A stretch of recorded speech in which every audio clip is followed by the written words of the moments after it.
Transformers are capable of receiving AC power at one voltage and delivering it at another voltage. In this way, they help achieve better transmission efficiency while transferring the power over longer distances. In this video, we will go through the working and construction of a three-phase transformer by starting from its simplest form. The basic working principle of a transformer is simple: electromagnetic induction. According to this principle, a varying magnetic flux associated with a loop will induce an electromotive force across it.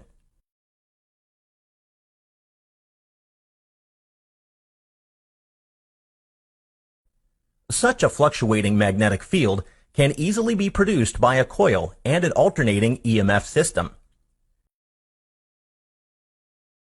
A current-carrying conductor produces a magnetic field around it.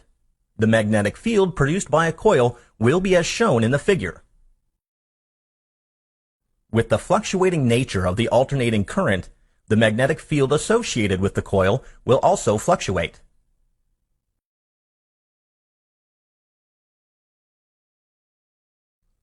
This magnetic flux can be effectively linked to a secondary winding with the help of a core made up of ferromagnetic material.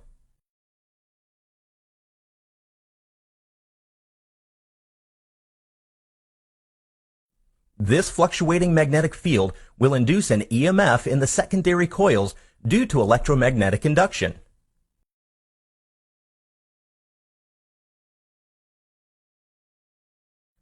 Since the turns are arranged in a series, the net EMF induced across the winding will be the sum of the individual EMFs induced in each turn.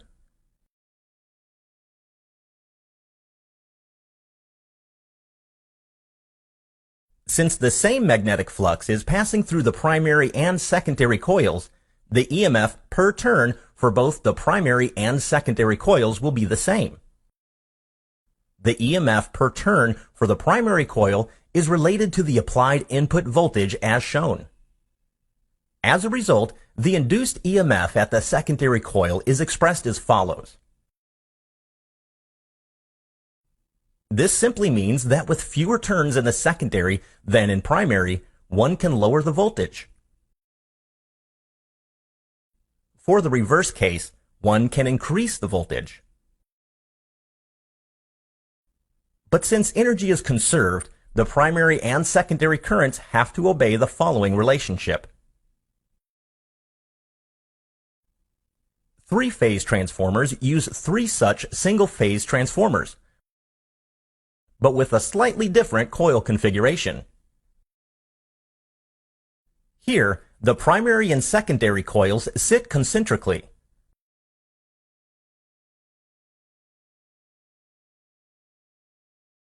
Two more such windings are employed in a three-phase transformer.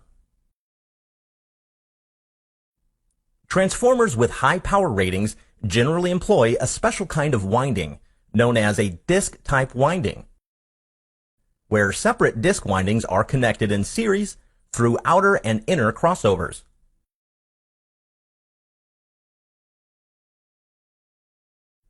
The low-voltage windings are connected in a delta configuration, and the high-voltage windings are connected in a star configuration. Thus, the line voltage further rises to root 3 times at high voltage side. This also means that, from a three-phase step-up transformer, we can draw 4 output wires, 3 phase power wires, and 1 neutral. High-voltage insulated bushings are required to bring out the electrical energy.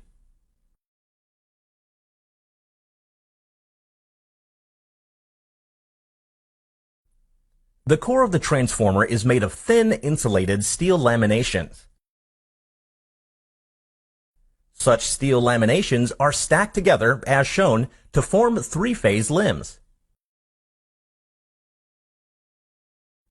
The purpose of thin laminations is to reduce energy loss due to eddy current formation.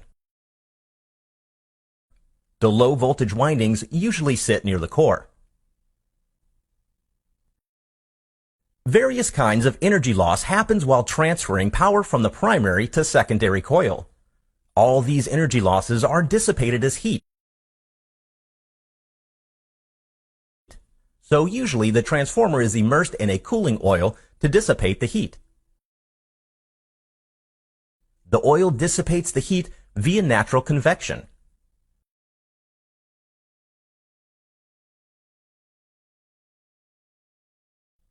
Oil in the tank will expand as it absorbs the heat. A conservator tank helps to accommodate for this volume change. To know more on different types of transformer cores and windings, please check out our other videos. Thank you.